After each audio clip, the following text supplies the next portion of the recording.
Hello, friends. I'm here at Bali Movie House, a movie studio here in Bali, Indonesia. And I just want to talk about something that's been on my mind for quite a bit because I have many people asking my opinion about it. And frankly, I have, well, a lot to say about it. And the question is, should you go to music college to study drums?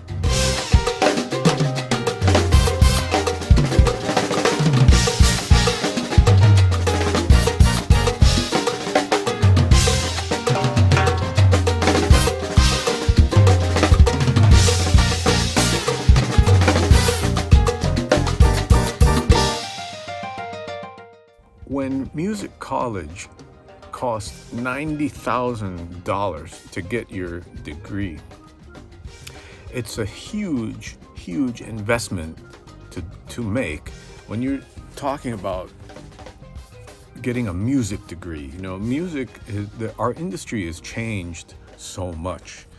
And frankly, I think you have to be very, very careful of what your decision is going to be if you're going to invest that kind of money.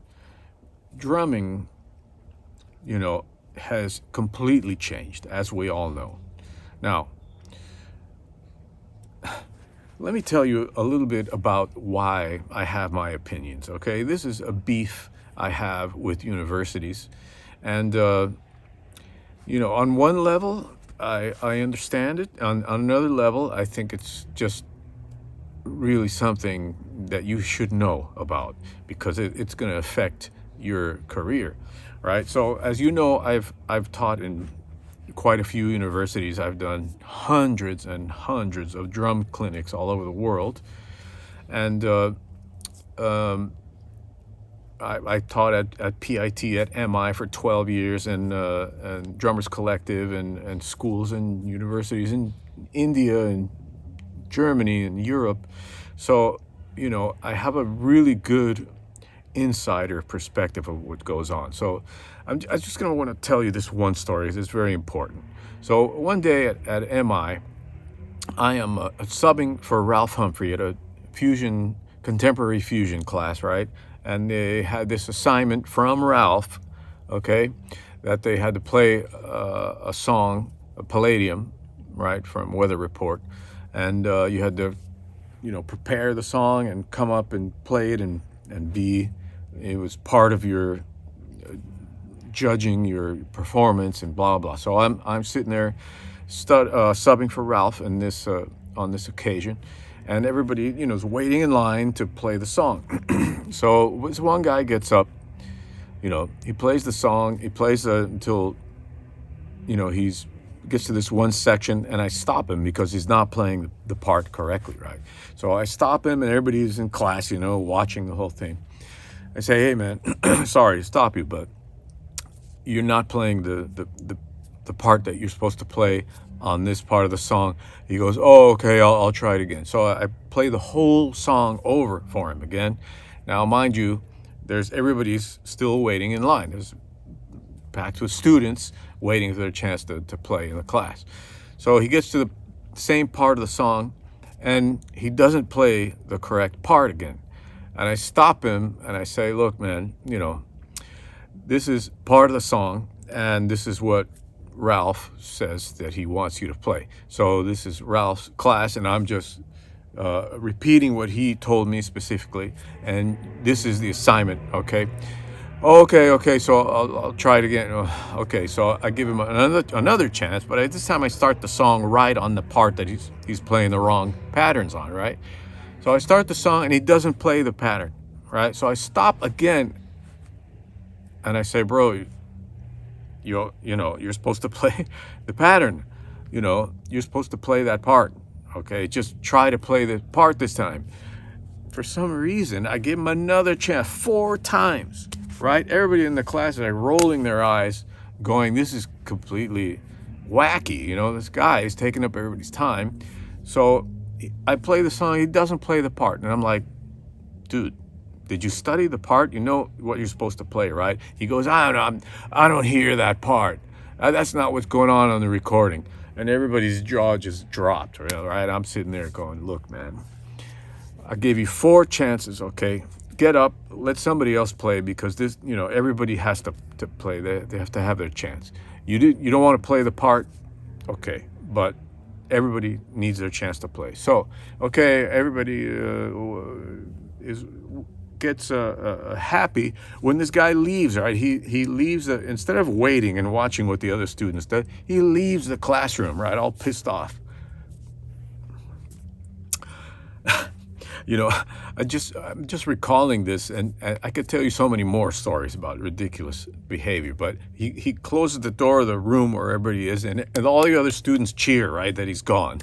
All right, so we get up and continue the class, and everybody does great. So half an hour later, I get a message I get called down to the administration office, right? And the administrator at the time, I'm not going to say his name, but total, doofus guy, he calls me into his office and he says, Phil, what are you doing? Like, what do you mean what I'm doing? I'm subbing for Ralph today, contemporary fusion class. He goes, no. He goes, this guy, he came in here complaining that you had kicked him out of the class and you didn't give him a chance to play. I'm like, what? I couldn't believe the blatant lie of this guy, right? So the administrator says, listen, man, don't teach anything. Don't teach anything. Just whatever they do, say, oh, okay, that was great. He says, this is a babysitting job. It's not about teaching. It's not about anything but babysitting, okay? Whatever they do, you say, hey, you're great, you're the best, and stuff like that. So again, with the second time in that day, my jaw's on the floor, right? Because I just couldn't believe what's coming out of this guy's mouth, right? So I say, okay, man, whatever. I'll do whatever you say, that's fine. Against my principles, 100%, against everything I believe in about pedagogy, about, imparting the drumming adventure onto someone. So, I continue my day, finish out the day. The next day, I get a message, all right, on my phone. I'm fired. I'm fired from MI because this kid, he threatened to quit school, right? He threatened to quit school because of what I said, right? Which is a blatant, unbelievable lie, right? And so I'm fired, and I call Ralph and I call Joe, and, at the time, they're running the department, and I said, listen, man, this is unbelievable. They're kind of, they don't know what to do because there's so many interests at play, specifically if a student quits during the second semester, they have to give him the money back, right? Like 3/4 of his money is refunded from his school, the tuition fees. So that's really a problem. If a student quits, the school loses all that bread. So, they expect me to be, my job to be to keep him in school and make him spend the money, right? No matter what. So, Joe and Ralph are a little bit, we don't know what to do. So I'm really pissed off. A week goes by and I get a call from MI. 200 students, the drummers in that semester, 200 of them signed a petition to get me back on the staff because they were all witnessing what this guy did, right? And they told the administration what really happened. And of course, they signed this petition. There are 200 signatures. I still have that petition somewhere in storage, in New York. So that's what it took to get me back on the staff. Now, the students, all the other 200 students says, if you don't get Phil Matrano back, we're going to quit, right? Because what we saw was unbelievable, completely unbelievable, right? But they want to cater to just one guy, no matter what he says, because he threatens to quit school. So this is what you're up against in universities, right? You have to like bow down to the whim of some guy that has a mental breakdown someday because he paid like 24 grand or whatever to be in school that year. That's not what I'm about, period. I'm not going to do that. I'm going to tell him the truth. I'm going to make sure that he learns something, and I'm going to impart the drumming journey at the highest level that I possibly can, right? But other people, they just want to make money. They don't care if you learn something or not, okay? So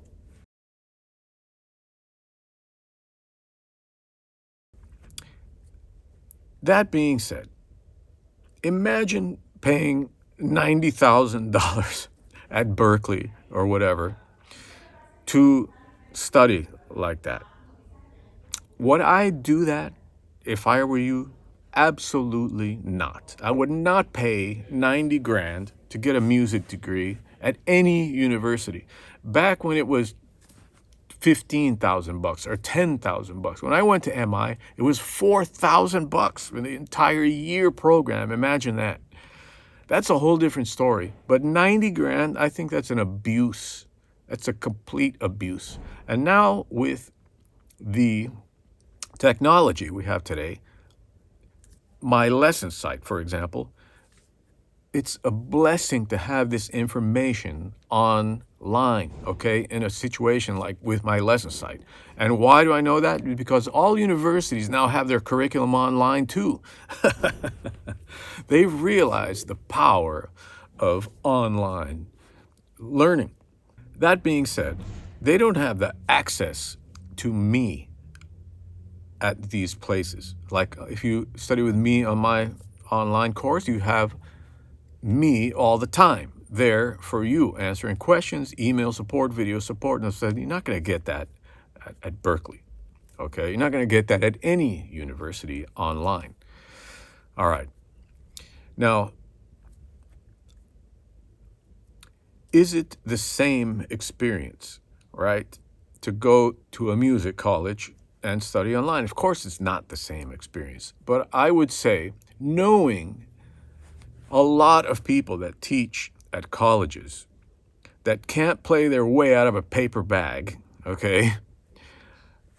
And they're there just because they have a piece of paper, the degree, that permits them to teach officially at a university. Knowing this, I would never in a million years pay that kind of bread, okay, to study with these guys. Let's face it, all right? That's the plain truth. There's a lot of guys in universities around the world that have never done any touring, never done any serious gigs, never completed like projects of their own. They're just there as wallpaper teaching, you know. Listen, man, this happens in every business. It happens in business school too, from what I understand. They have guys there that are tenured professors that have never run a business, but they're teaching about business at business school.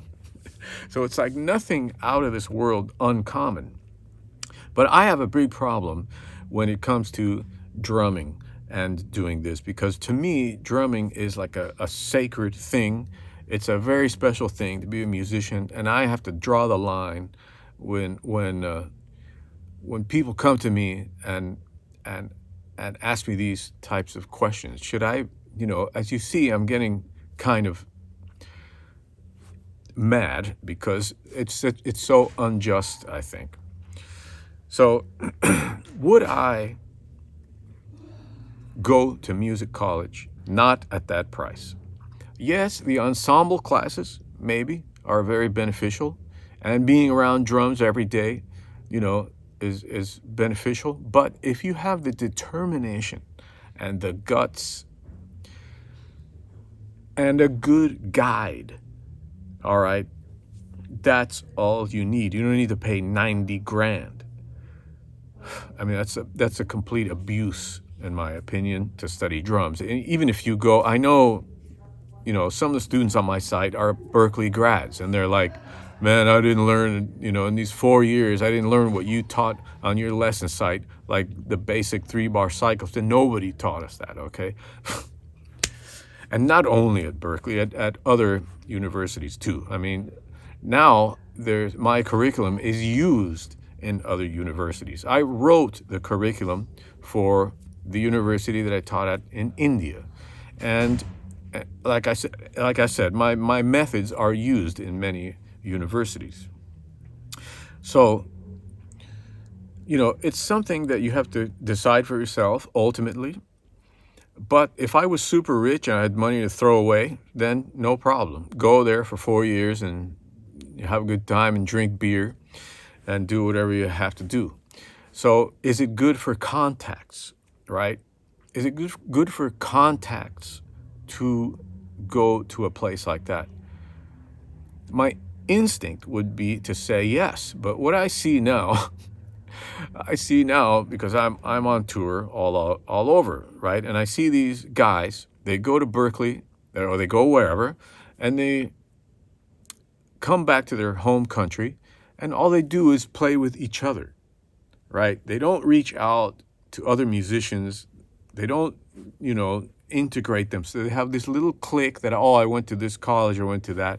And all they do is play with each other, which is completely insane to me. Okay, so now what is my recommendation? My recommendation is to take the bread you have and travel the world. Travel, learn from the guys that are actually doing it wherever they're from. You want to learn about Brazilian music? Go to Brazil for 6 months. Or you want to learn about Cuban music? Go to Cuba for 6 months.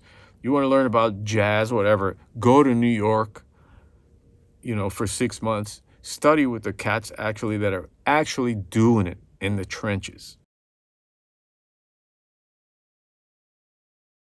That's what I would do now. I would not spend that kind of bread. Okay, that's a house basically. And another tidbit of information for you, being somebody that's heard these stats on the inside, is that a large amount, like probably 70% of people that go to music college end up quitting music by the time they're 35 or 40 years old. They quit music and they're still in student loan debt. All right. Is that something that you seriously would consider doing when you have the incredible possibilities now to study online for a fraction of the cost? I mean, not even remotely close. Are there online schools that are bad? Yes, of course. There are some really crummy, sites out there with no curriculum, no direction, no support, no, just random, stuff. I mean, so you have to be very particular and you're choosing an online school also. But the cost factor is amazingly different. Okay. Well, I hope I covered all the points that I want to cover in this. And I hope that it gives you a perspective as a musician wanting to go to a university that helps clear up things coming from somebody from the inside of that whole particular area. In many universities around the world, like I said, man, I've seen people teaching there that have no business even playing a gig, for God's sake. I mean, I'm just shocked, shocked at the level of some of the, listen, I could go on and on about these things. Now, what would I do if I had a ton of money? I'd probably go to a reputable college, but I don't think it's necessary anymore. What are you going to do? You think you think like people care that you went to got a degree from wherever when you're actually on a gig? Nobody cares, man. Do you sound good? Can you play your butt off? Can you play styles? Can you play in different situations? Do you read? If we're talking about top level guys, those are the things that matter. Okay? Do you sound good, and can you do the gig? Do you know everything there is to know about the things that you're doing? Can you play the gig? That's the bottom line, my man, or my friends. Because, it's interesting. I'm looking at my stats, and I have absolutely 0 women watching my channel. On the stats, it says it separates the genders. Overwhelmingly, the amount of my audience here is male. I guess drumming is still a very male-dominated field, no matter how many women drummers are out there, which some of them are really good, by the way. But it's not reflecting here on my audience. So I have a tendency to say you guys and stuff like that.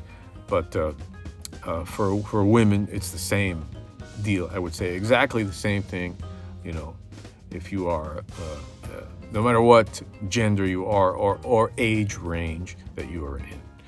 Okay, so that's my thoughts on Music University. Study online. Join my lesson site if you really want to know what it takes to be a professional drummer, or even if you're a hobbyist and you want to know, things that will help you enjoy drumming at a much deeper level than just patterns and beats and stuff like that. Cool fills. Check out my lesson site. All right, my friends, thank you very much for watching. I really appreciate everyone that watches these videos. And that's it for today. Peace out from Bali, Indonesia.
Do you love drumming?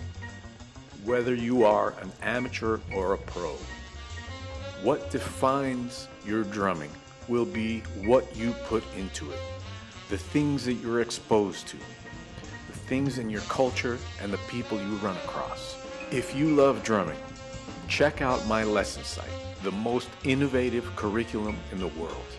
I have taught thousands and thousands of drummers across the world in some of the most highly regarded drumming cultures. Check out my lesson site and see what it's all about. From big band to rock to Afro-Cuban, Brazilian, one of the most complete lesson libraries on the planet. See you there.